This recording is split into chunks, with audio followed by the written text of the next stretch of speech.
कुछ समय से मेरी खुद की तबीयत ठीक नहीं चल रही थी और उस बीच में जिस तरीके से ये पूरा घटना चक्र घटा, मेरे लिए भी शारीरिक तौर पर थोड़ा सा कठिन हो रहा था। हर समय हर परिस्थिति में को जानना, उसके ऊपर निर्णय लेना, उसको आप सबके सामने रखना।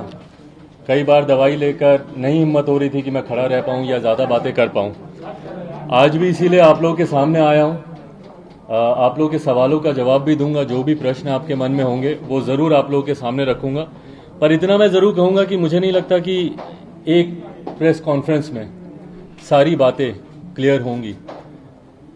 लड़ाई लंबी है, कई बार हम लोग की ऐसी मुलाकातें होंगी और समय समय पर जो भी आपके क्वेश्चंस होंगे, जो भी आपके प्रश्न होंगे या जो भी अपनी तरफ से मुझे लोक जनशक्ति पार्टी के पक्ष में जिन बातों को रखने की ज़रूरत होगी, वो समय समय पर आप लोगों के सामने आकर मैं उसको रखता रहूँगा। साथियों, आप सबने देखा, मैं 5 मिनट में पहले अपनी बातों को रख लूँ, फिर आपके जो सवाल होंगे मैं उनको लेता रहूँगा। आप सबने देखा 8 अक्टूबर को मेरे पिताजी का निधन हुआ। उसके बाद तुरंत चुनाव में उतरने की बात आई।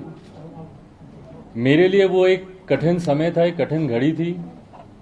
एक तरफ पापा की बॉडी भी अभी हॉस्पिटल से घर नहीं आई थी और हम लोग चुनाव में उलझे रहे पूरा समय। मैं ईमानदारी से बोलूं, वो 40 दिन का लगभग का समय, 1 महीना 35 दिन का समय ढंग से घर पे घर वालों के साथ बैठ के पापा को याद करने का, उनको सोचने का वो समय ही वैसा नहीं मिल पाया।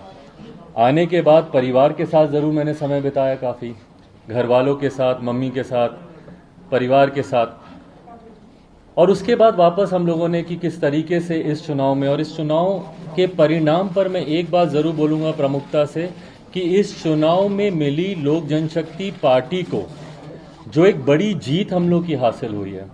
जीत, चुनाव में जब आप इलेक्टोरल पॉलिटिक्स में होते हैं तो कई बार जीत को सिर्फ और सिर्फ संख्या से आंका जाता है कि भाई आपके कितने विधायक आपके जीत के आए, कितने सांसद आपके जीत के आए। पर मेरे लिए भी एक बड़ी जीत थी जो लोक जनशक्ति पार्टी के बारे में कहा जाता था कि भैया 2%, 3%, 4% की पार्टी है, जहां हम लोगों ने लगभग 6% का मत प्रतिशत हम लोगों ने कंसोलिडेट किया। वहीं लगभग 25 लाख के करीब वोट लोक जनशक्ति पार्टी को मिले और जो जनता का अपार समर्थन हम लोग को मिला। और उससे भी सबसे बड़ी बात मुझे खुशी इस बात की है कि मैंने किसी भी परिस्थिति में, मैंने लोक जनशक्ति पार्टी ने, हम लोगों ने अपने मुद्दों, अपने सिद्धांतों से हम लोगों ने समझौता नहीं किया।